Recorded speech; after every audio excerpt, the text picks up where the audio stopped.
what's life going to look like when you're an adult if we don't kill this? Yeah. And so as we're going through discipline, it's like, well, Lord willing, one day you're going to get married. And you're going to have your own children.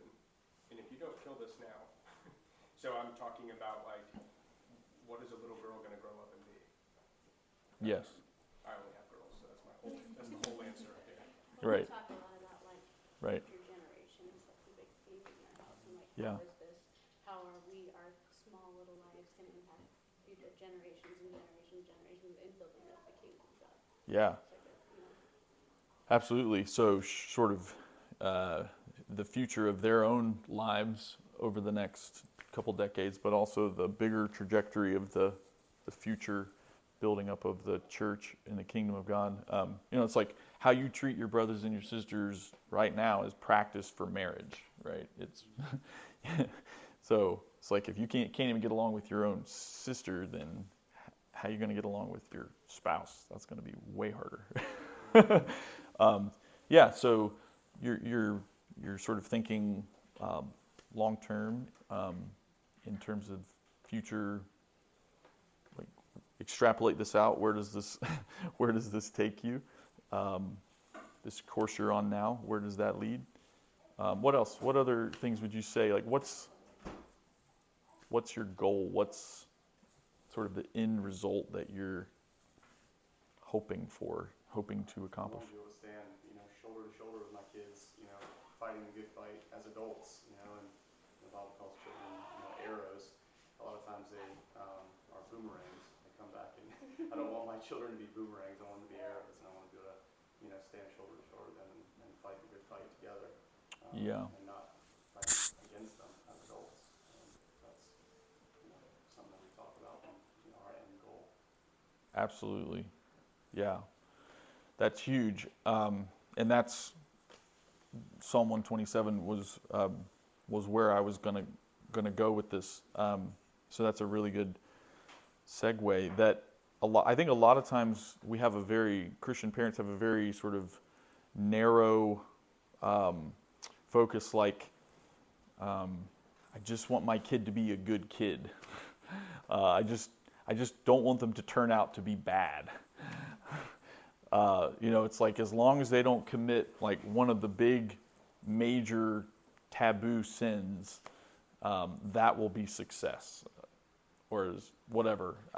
I think we kind of have a very, or sometimes it can be, I just want to protect my kids from the world. I just want to protect them from anything bad in the world. So I'm going to just, shelter them from all the evil that's out there. It's like, well, what about the evil that's in here? That's what a lot of that kind of mindset misses is it says that all the evil's out there, and it doesn't deal with the sin that's in here. But the point, Psalm 127 says, verse 3, "Behold, children are a heritage from the Lord. The fruit of the womb is a reward. Like arrows in the hand of a warrior, so are the children of one's youth. Happy is the man who has his quiver full of them. They shall not be ashamed, but shall speak with their enemies in the gate." Right? So what do arrows do? They destroy things. They kill people. They are used in war. They're used in combat. They're used in hunting. Right? What are we? So, and the point, the goal, the end goal, like you said, Jonathan, is that your children should grow up to contend against the enemies of God with you. Not to lose them to the world, so that now you're fighting on opposite teams. I mean, I see a lot of people in generations above that are like, I don't understand why my child is now got a completely different worldview than me. now they're on, they're on opposite teams. That's the opposite of the picture that's painted here. So how do you train a child? How do you craft a child into an arrow that's going to do maximal damage to the enemies of God? That's one way to think about parenting.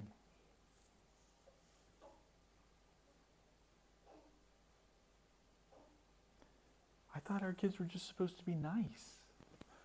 I mean, isn't that the 11th commandment in a lot of evangelical churches, is thou shalt always be nice and never make anybody feel bad? It's like your kids are arrows that are supposed to be sent out into the world to do maximum damage on the kingdom of darkness, on the enemies of God. How do you do that? How do you cultivate? How do you form your children so that that's what happens? I think you have to make that the mission of your home first, so that they know what the game plan is. So if you're not doing anything, well, there's no example for them to follow. True. Everything flows from your example. That's critical. So what is it that makes a Christian child really, really dangerous for the glory of God? They have their weapons and just the word of God and Okay. protection. So arming them with all the weapons of the armor of the, spiritual armor of God. That's absolutely so. If someone's got, a lot of sin in their own life that's not been addressed, there's no way that they're going to be any threat to the other team, to the other side. They're compromised. So they're going to have very little impact if their own life is resembles the other team more than it does the side whose jersey they're wearing by baptism. So that's critical. That's essential. What else? What else is necessary for our children to, They need to know who the enemy is. They need to, talk about sheltering them and keeping them in the world. They also need to know, who's on the other side. What does that look like? absolutely. So how do you do that? Worldview training? Yeah. So Full worldview training. absolutely. So a lot of that falls under what we would call Christian education, right? A lot of that. So you do want to protect your kids from being sucked into worldly influences, but you want to create an environment in which you can introduce them to everything the world is going to throw at them in a safe laboratory kind of environment where it's controlled, where you have complete control over what they're exposed to and how they process it. So that means that your Christian education needs to deal with the best and most potent weapons that the world has to throw at them and teach them how to disarm every one. So that includes a very broad, education, but it also involves exposing them to things, in the culture, entertainment, media, everything that the world has to throw at them, exposing them to that in careful ways, but not letting it hit them all for the first time when they, go out to live on their own. It's like, you don't want the first time they've ever encountered that thing or that temptation or that idea or that false philosophy or whatever it is. You don't want them to encounter that for the very first time when they are out on their own, so exposing them to, music and movies and all kinds of things in careful ways, processing it with them, teaching them to sort of take it apart. What's going on here? What's the message? How do you deal with these temptations? How do you deal with these, these lies that the world is going to, is going to bombard you with? I think, and one point that's important to emphasize is that sometimes we think of discipleship, we think of we think of a sort of a neutered piety, a neutered Christian life, or an androgynous Christian life, where there's sort of a one-size-fits-all for boys and for girls.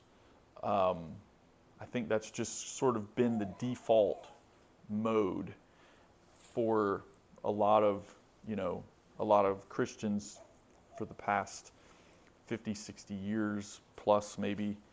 But I think we have to break out of that way of thinking and realize that the armor of God is going to be, it's the same armor, but it's going to be wielded differently by Christian men than Christian women. The fruit of the Spirit are all the same, and every believer should be cultivating all of those fruit. But those various virtues are going to should look different in how they're expressed between Christian young men and Christian young women. I think the church is so feminized, the church is so effeminate in general, that basically boys are seen as defective girls, and they're expected to just act like a girl. That's, how does a girl normally act? Well, that's the ideal for boys too. And I think that's why the church is just hemorrhaging men, because, our worship is effeminate, our vision of discipleship is effeminate, our vision, it's all just effeminate. It's all just geared toward being nice and not hurting anybody's feelings, and there's nothing really for men. There's nothing really masculine. But even our vision of biblical femininity is very weak, very thin. And so I think we have to think in terms of gendered piety, if you want to call it. That's a term I think Michael Foster, It's Good to Be a Man, I don't know if he coined it, but that's where I heard it. This idea that, so if you've got boys, you absolutely need to read Future Men by Doug Wilson. It's on audiobook on Canon Plus. Now you can listen to it, or you can buy the book. It is outstanding for parents of boys. And I think Nancy's maybe got one now for mothers and daughters. But I think, we have to think very carefully about how we train our boys versus how we train our girls, and recognize the differences that are going to be there in terms of how we're shaping them, and thinking of the arrows that are being prepared to be launched into the world to do maximal damage. The damage that a Christian woman is going to do to the world is going to look very different than the damage that a Christian man is going to do to the kingdom of darkness. And so they need to be equipped for very different kinds of purposes and tasks, and in different things need to be cultivated in their lives. Can I add So something to yeah. that, too? I think as you're talking about that, it's easy to be like, where is this coming from in the Bible? You know what I mean? And I just wanted to throw out some examples. When you read through the Old Testament and you see women like Jael or Deborah or Esther, these these women who were like sharp arrows for the kingdom, the way that they fought was, it was like, Jael was like, hey Sisera, let me get you a glass of warm milk, my guy. Why don't you take a nap on the ground over here, and let me pull the rug up over you. And then she drove a stake through his head. And it's like, yeah, but she seduced him, not sexually, but she seduced him with like womanly things. Esther made 2 feasts before she broached the topic that she, brought the king in for. And it's like, actually, repeatedly, you see the way that women go to war is not head-on combat. It's different. The way that men go to war is a lot more face-to-face, direct, more sparks flying, things like that. So this is where it's coming from. It's not out of thin air. When you look at the way that men and women war in the scriptures, it actually matches what God calls men and women to, and it's different for each. So that's kind of just a brief overview of where it's coming from. I think it's helpful.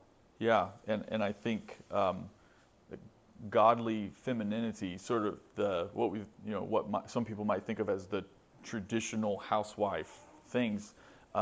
If you train your daughters to see those things as warfare, very potent weapons, like cultivating a culture of festivity and hospitality in your home, creating a joyous, beautiful place where people are welcome, and a place where ministry is done and friendships are forged and the church is strengthened. Like that flows out into the world.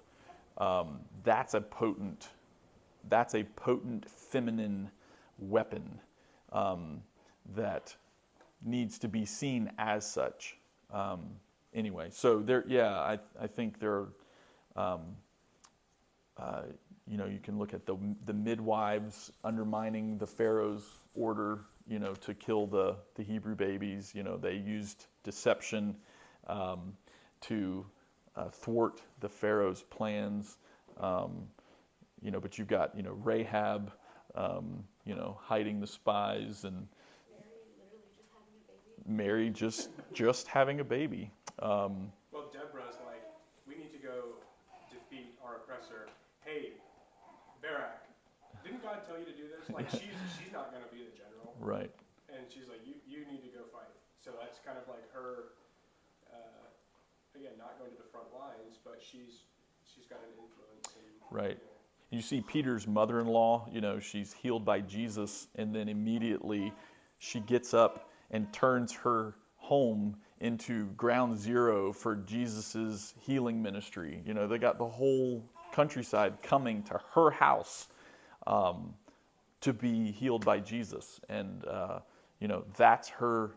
Jesus had a bunch of women who were, following him around, taking care of all the meals and all the logistics, and in many cases paying a lot of the bills out of their resources. And so anyway, you got a lot of different pictures of this in Scripture. But anyway, did anybody have any thoughts or questions about sort of that big picture vision?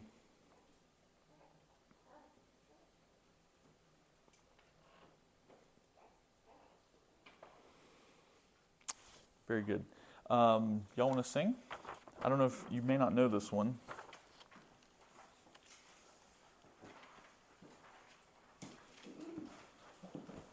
You might recognize the tune. It's and this is a beautiful prayer for parents.